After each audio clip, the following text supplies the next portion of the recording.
Hello friends, how are you? Today I am here with second part of Cell the Unit of Life of 11th standard.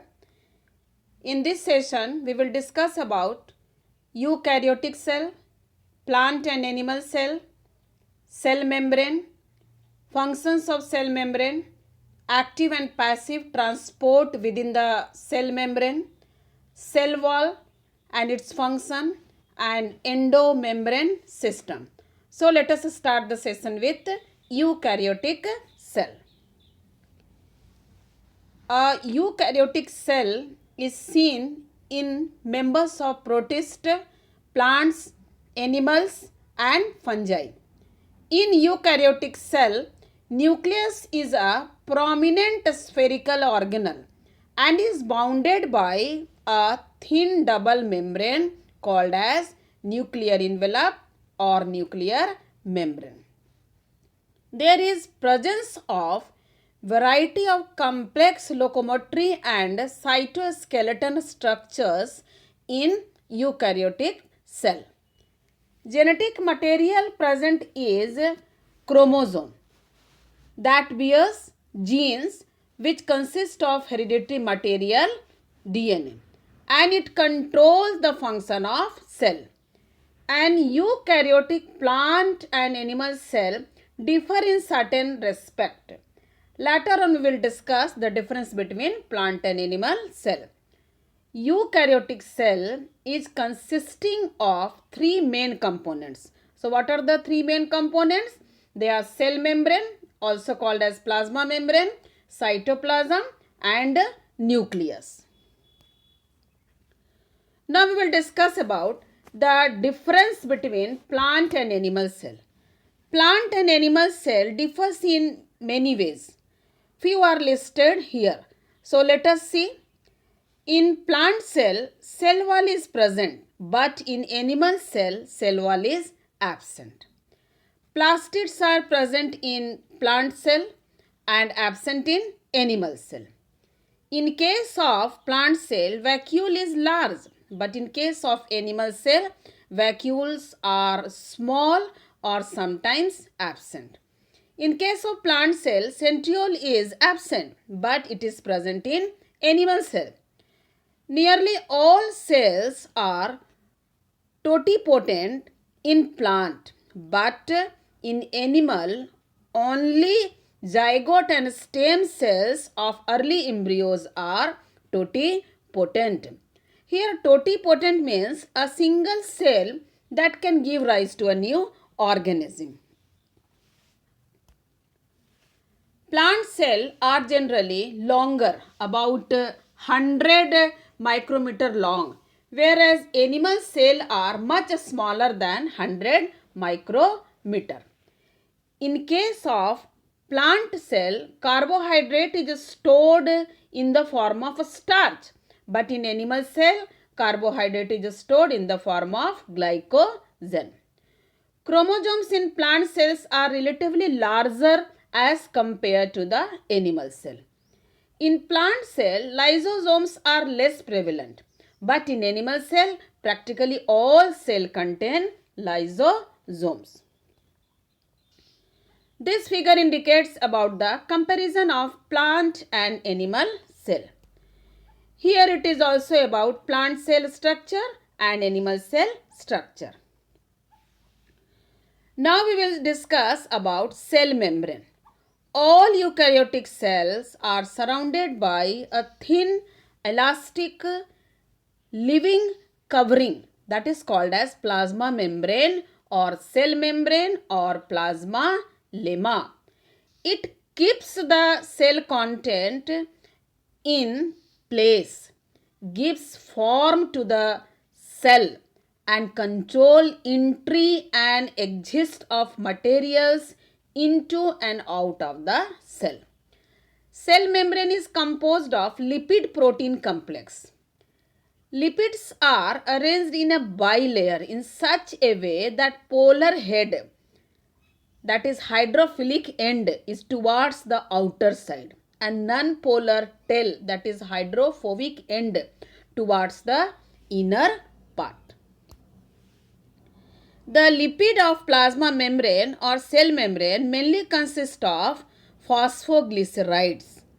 Plasma membrane also contains proteins and carbohydrates.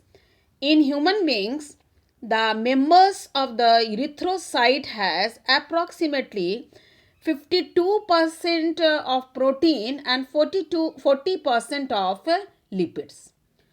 Proteins in cell membrane may be peripheral, that is on the surface, or integral, that is partially or totally buried in the membrane. Now we will discuss about the fluid mosaic model of plasma membrane. It is proposed by Jonathan Singer and Garth Nicholson in early 1972 and is widely accepted model. According to this model, the biomembrane, that is plasma membrane, is not solid but viscous fluid, and the phospholipid and protein molecules are arranged not uniformly but as a mosaic. That is why it is called as fluid mosaic model.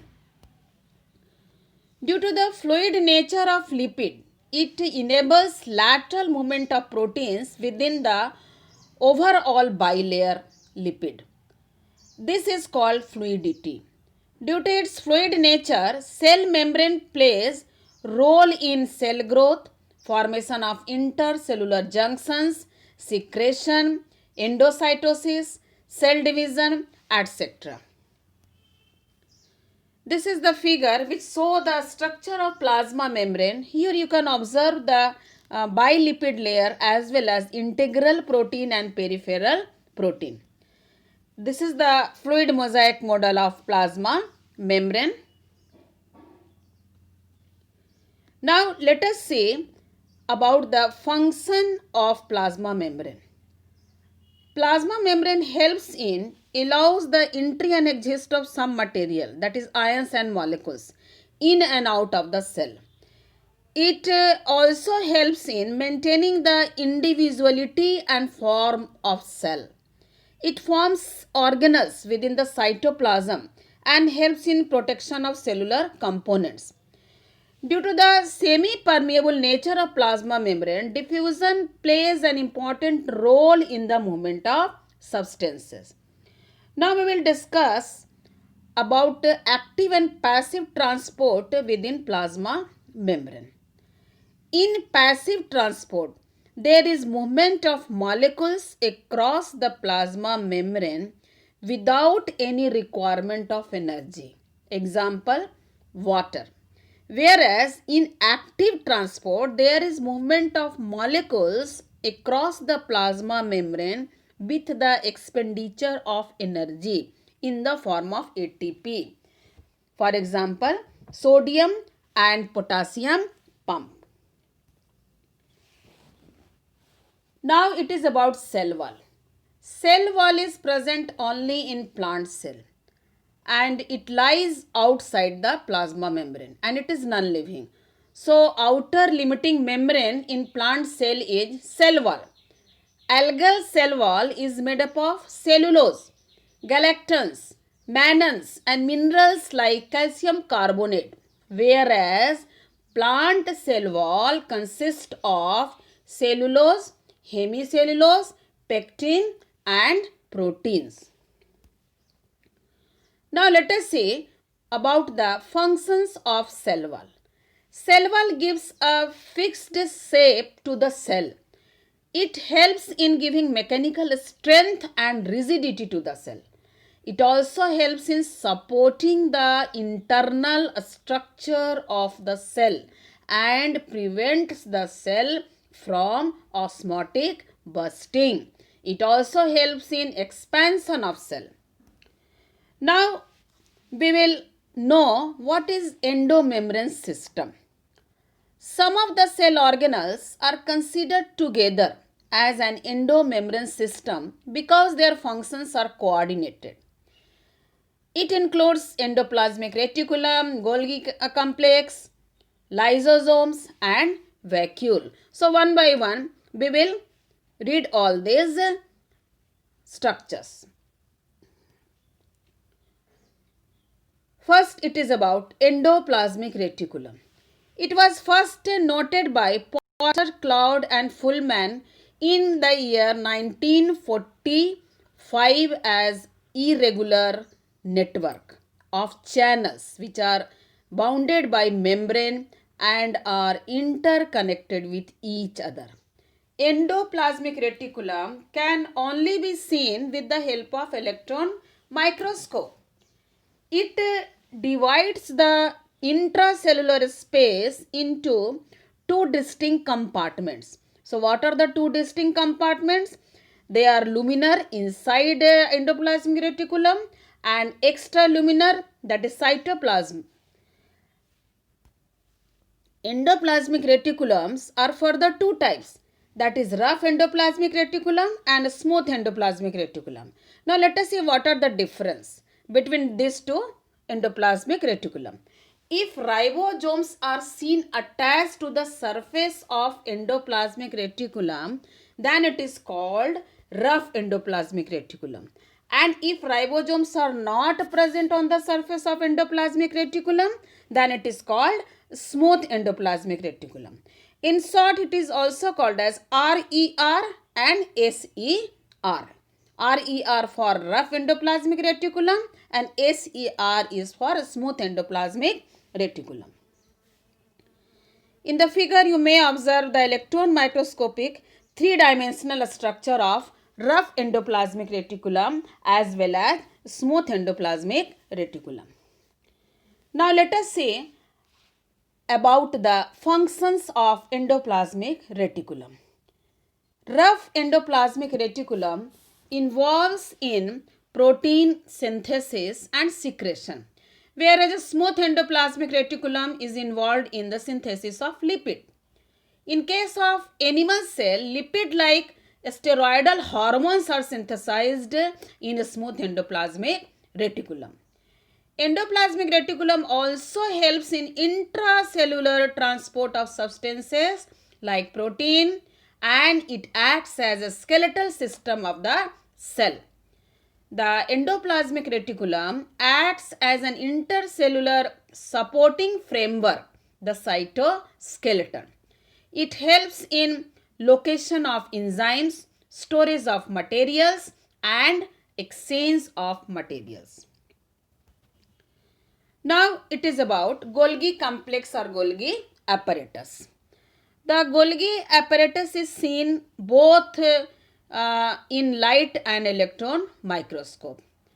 The Golgi apparatus was discovered by an Italian histologist and Nobel laureate Camillo Golgi in the year 1898. First of all, it is seen in nerve cell of barn owl and cat. It is a membrane-bound single layer structure which occurs in the form of tubules, vesicles or cisternae of 0.5 micrometer to 1 micrometer in diameter. Mostly they are visible aggregated towards the nucleus, but in plant cells they are unorganized and unconnected channels like structures, and are here it is called as dictyosomes. The origin of Golgi apparatus is from rough endoplasmic reticulum that lost its ribosome.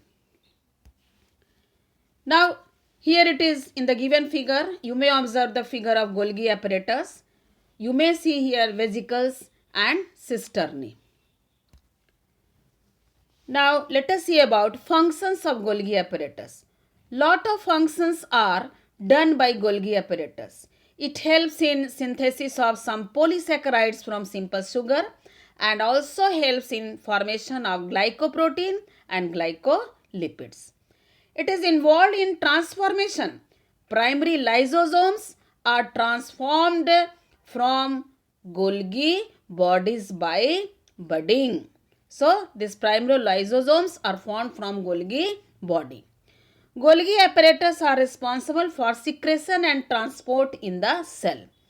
It gives rise to the acrosome, which is the head of animal sperm, and also produces yolk in the eggs. Now it is about lysosomes. Lysosomes are also seen by electron microscope only. They contain digestive enzymes like lipases, proteases, etc. Lysosome is bounded by a single membrane, and this lysosome is called as suicide bag of the cell. Why it is called as suicide bag of the cell? Because during the disturbance in cellular metabolism, for example, when the cell get damaged, lysosome may burst and the enzyme present in the lysosome digest their own cell. So that is why it is called as suicidal bag of the cell. They helps in destroying the foreign materials that enter into the cell. It is the figure of lysosome filled with enzyme complexes. Now let us know about the important functions of lysosome. Lysosome helps in intracellular digestion of food in some organisms like amoeba. It helps in protecting the body from bacteria and other harmful organisms. Lysosomes also helps in removal of worn out cell organelles. Now the last topic of today's session is about vacuole. Vacuoles are sac-like structure responsible for storage of solid and liquid materials. They are small in animal cell while large in fungi and plant cell. In plants, the vacuole increases in size as the cell enlarges, and a mature cell is almost fully occupied by a central vacuole. In plant cell, vacuoles are filled with cell sap that contains amino acids, water, protein, organic acids. There are different types of vacuoles like sap vacuole, contractile vacuole, food vacuole, gas vacuole, etc. In this figure, you may observe the vacuole of plant cell. Now we will discuss about the functions of vacuole. Vacuolar sap provide turgidity and rigidity to the cell. In unicellular organism like amoeba, the vacuole having food is called food vacuole that helps in digestion of food. Contractile vacuole helps in excretion. Vacuole is also osmoregulatory in function. So they helps in maintaining the water balance of the cell. So children, this is all about today's session. Thank you. For any kind of doubts, please write your questions in comment section.